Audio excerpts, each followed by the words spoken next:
Dahil sobrang init na naman sa bahay, nandito ako sa SM Moline. Yan, medyo malamig.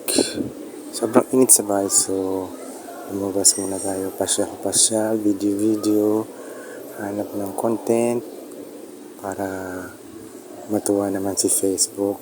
Another location, brand new for Facebook. Yan, dito medyo malamig. Maraming tao nagpapahinga sa sahig. Mamaya, nakikita niyo yan, daming tao sa sahig. Ito nga pala yung paborito kong puntahan, yung crane sa Quantum.